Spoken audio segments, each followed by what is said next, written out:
আজ রান্না করব শলা কচুর ডাঁটা, একদম গ্রামীণ পদ্ধতিতে।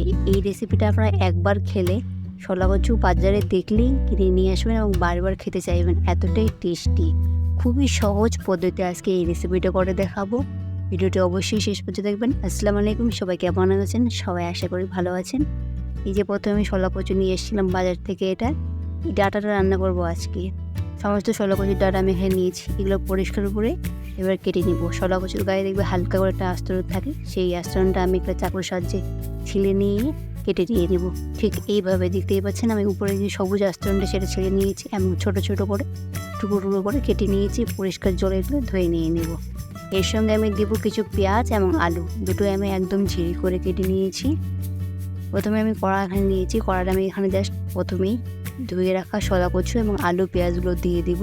সেখানে দিয়ে দিব স্বাদ অনুযায়ী লবণ, দিয়ে দেবো হলুদ গুঁড়া, দিয়ে দেবো লঙ্কা গুঁড়া, আর দিয়ে দেবো আদা রসুনের পেস্ট, দিয়ে দেবো সরিষার তেল।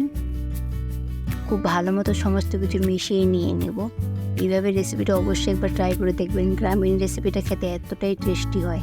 সমস্ত কিছু আমি খুব ভালো মতো মিশিয়ে নিয়েছি। এবার দিয়ে দেবো একটু জল সেদ্ধর জন্য।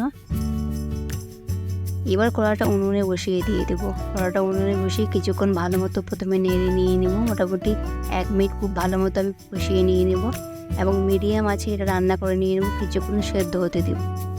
খুব ভালো মতো নেড়ে কষিয়ে এটা সেদ্ধ হতে দিয়ে দেবো। আজকে এই কচুর রেসিপিটা আমি করছি মাংস দিয়ে।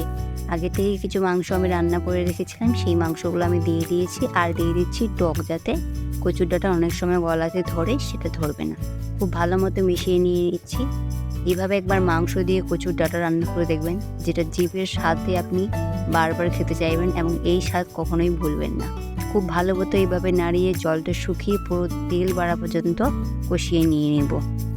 খুব ভালো মতো দেখুন চারিদিক থেকে তেল বেরিয়ে এসেছে। এই পর্যায়ে এটা নামিয়ে নিয়ে নেব এবং কিছুক্ষণ রেস্ট দিয়ে দেবো। এবার গরম গরম ভাতের সঙ্গে খেয়ে দেখবেন, এই স্বাদের কোনো তুলনাই হয় না।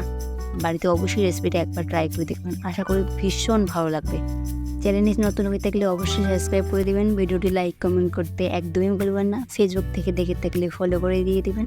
আজকের মতো এখানে দেখা হবে নতুন একটি ভিডিওতে। ভালো থাকবেন, সুস্থ থাকবেন, এইভাবে আমার ভিডিওর পাশে থাকবেন।